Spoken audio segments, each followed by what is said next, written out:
Hi everyone, welcome to our health today.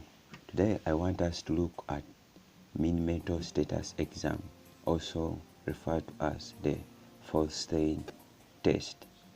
Mean mental status exam or false saying test is a set of questions that are used to assess the cognitive function of the brain.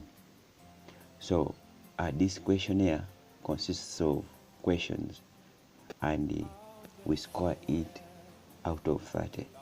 If a patient scores above 26, then it shows a normal finding. But if it is less than 26, it is abnormal.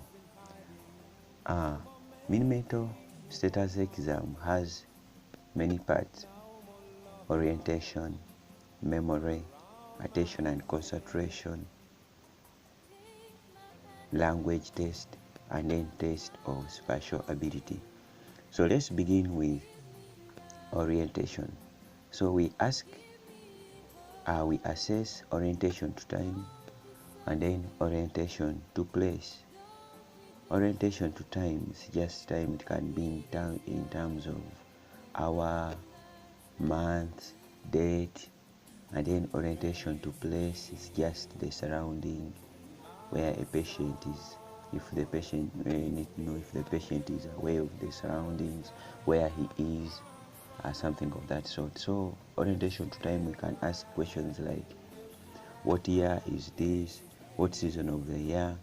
What is the month? What day of the month? And what day of the week? So if the patient is able to answer those questions, then he gets 5 points. Orientation to place, you can ask questions like, what country are we in? What province are we in? What city are we in? What street are we on? Or what is the number of this house? So some countries like Uganda don't have provinces, so you can ask like, what country are we in? What region are we in? What district are we in? And what street or what hospital are we on? And what ward or floor are we on? So we can also assess memory. Here we ask short-term memory and then long-term memory. Or you can also say immediate recall and delayed recall. So under immediate recall, you ask 3 things and you tell the patient to repeat after you, and then you wait after 5 minutes, then you ask the patient to tell you those very thing that you told him or her to tell you. So here you cannot of course wait for those 5 minutes.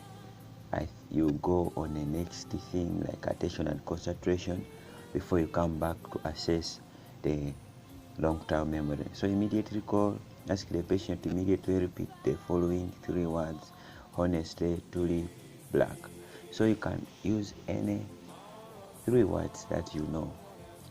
So delayed recall, you can ask the patient to recall those 3 words previously given approximately 5 minutes after telling them to the patient. So let's go under attention and concentration. So attention and concentration, you can either use the series of 7 or you can ask the patient to spell the word, for example, word backwards. So series of 7, you can start with a number like 100 and then you ask the patient to be subtracting 7 from it, so it will be counting backwards.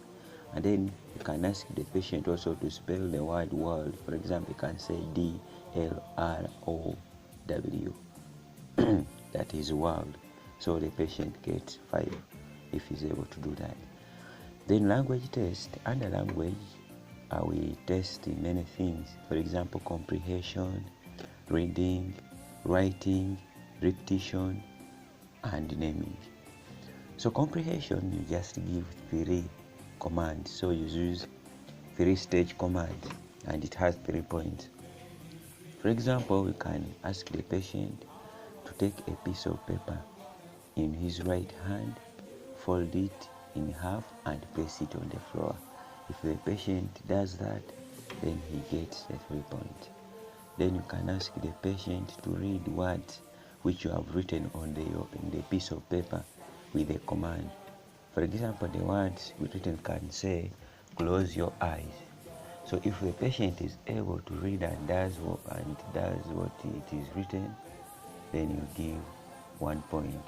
Then writing, can ask patient to write any complete sentence on the paper. For example, you can say, write a word that I climbed the tree. And if the patient is able to write, then you score. Then repetition, you ask the patient to repeat words like no, it, and, or but. And if he does, you give 1 point. Then naming, you can point to a watch and a pen and ask a patient to name them. If he does, you give 2 points. Now lastly, let's go on test of spatial ability.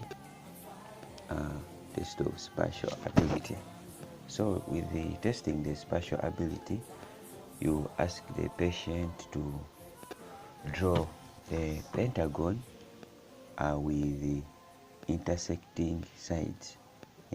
For example, the other one you can see in the figure below, and it should be as you're seeing. So you first draw for the patient and you ask the patient to draw. So that is under it we test copying. Yeah. So the total, as I told you, it is out of 30 and abnormal is less than 26.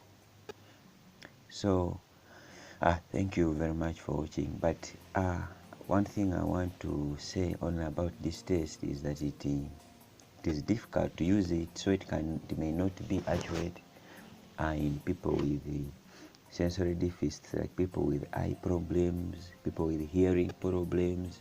So we may not depend on it in such cases. And also in people who are illiterate, we can use another test. So thank you very much for watching. I will just ask you that please do me a favor and you subscribe to this channel.